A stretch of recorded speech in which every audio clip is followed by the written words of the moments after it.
back to the Style and Beauty Doctor on YouTube.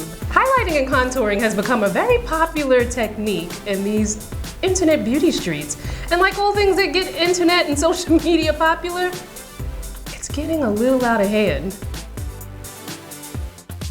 So obviously highlighting and contouring is not a new technique. It's been done for ages. Now I love contouring. I do it every time I do my makeup. Now, okay, every time I wear makeup. Since I work from home, I have two extremes. Either I'm wearing no makeup at all, or she's beat. So when done right, contouring can bring out some of your fave features while slimming others. But when done wrong, it can do the total opposite of what you were going for. It could even make you look older and very unnatural. So in this video, I'm gonna go over some common contouring and highlighting mistakes and how to overcome them. So grab a pad and paper and take some notes and stay tuned. So first, let's go over two pretty common reasons why you might highlight and contour. So as women of color, a lot of us are more than one shade on our faces. We tend to be a little darker around the perimeter and lighter in the center. So when you highlight and contour, you're actually mimicking that natural coloring you have in your skin. Because a lot of times when you put one foundation on and try to even everything out, sometimes you look a little one-dimensional, maybe a little flat, and highlighting and contouring brings back some of that natural coloring that you have in your skin and actually can look even more natural than just wearing one foundation shade. The second reason to highlight and contour is to either make certain features pop out or make certain features recede or slim. When you contour, you make something slimmer or make it look less apparent. So some people may contour along their noses if they want to make their noses look a little smaller. I tend to contour around my jawline and underneath my cheekbones to make my cheekbones pop out and also to kind of slim the sides of my face. So these are some reasons why you might highlight and contour, but let's go over some of the mistakes. Number one, not taking your face shape and features into consideration. So I'm pretty sure you've seen a contouring diagram that shows you contour here, you highlight here, and wherever. But if you're not taking your face shape into consideration, you might be doing the exact opposite of what you're trying to achieve with highlighting and contouring. So for instance, my face is more of a rounded oval, and maybe a little more rounded when I'm up a couple of pounds. But what I like to do is I like to slim the sides of my face just to give me a little more of a sculpted look and to make my cheekbones pop out. I don't tend to contour my nose, but what I like to do with my nose is just to make it look a little more pronounced. I may add some shadow and a little highlight here. Let's take a quick look at how not paying attention to your facial features and your face shape can give your face a shape that you weren't trying to achieve. So on the left side of my face, that highlight is placed way too low as well as it being way too light. And the contours are of course too sharp, which makes it look very unnatural. But with that highlight placed so low, it actually makes my face look longer than it needs to. And this overly slim nose just makes me look like a bird. Another mistake, using a highlight color that's way too light or a contour that's way too dark. So in general, your highlight color should be maybe 1 to 2 shades lighter than your skin tone, and your contour should be about 1 to 2 shades darker than your skin tone.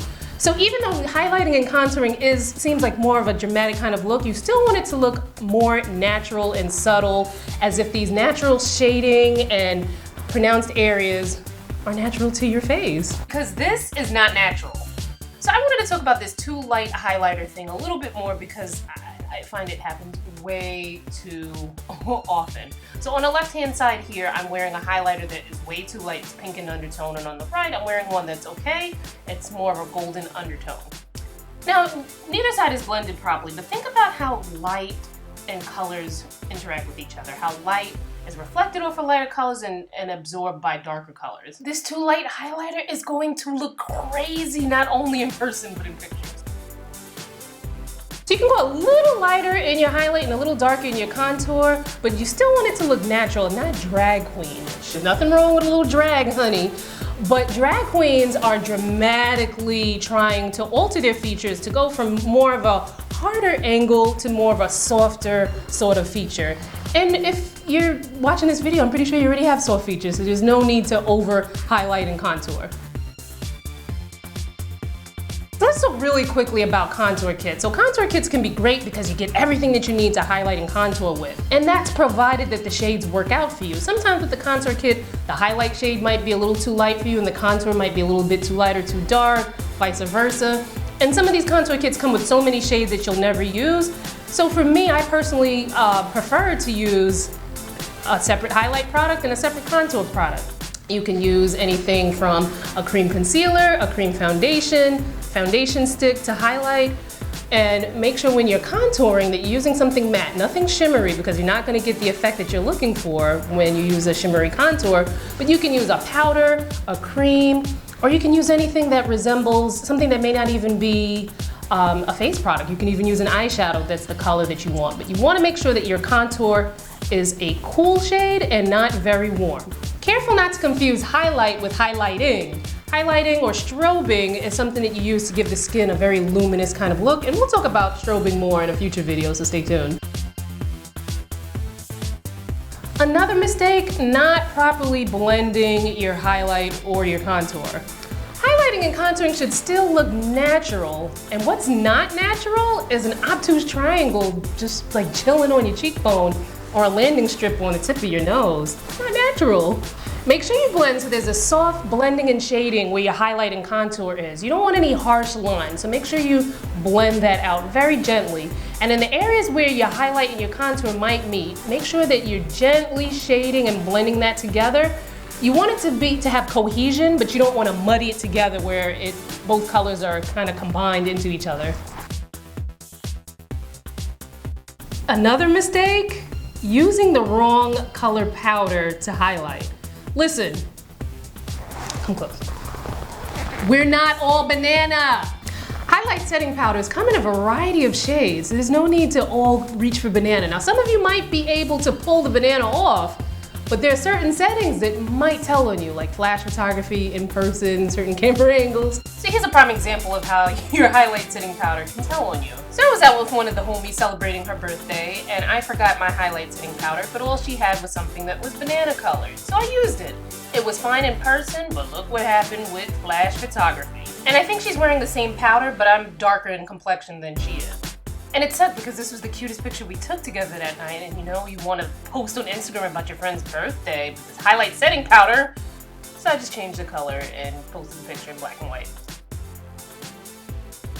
So your highlight setting powder should be, again, like your highlight, maybe 1 to 2 shades lighter than your skin tone. And if you were looking for some options for darker skin tones, make sure you check out the blog. There'll be a link to the post in the description box where you can see some highlight setting powder options for darker skin. So these were some common highlight and contour mistakes. Now tell the truth. Were you making some of these highlight and contouring mistakes? Don't feel embarrassed. We all make mistakes. You live and you learn. I have a lot of makeup mistakes that are still posted on the blog that I'm not deleting because whatever. Thank you so much for watching this video. Let's keep the party going on social. Make sure you follow me at the links below. Also, make sure you share this video with 3 makeup loving friends. Be a good makeup friend. And I'll see you next week. Thanks for watching. Bye.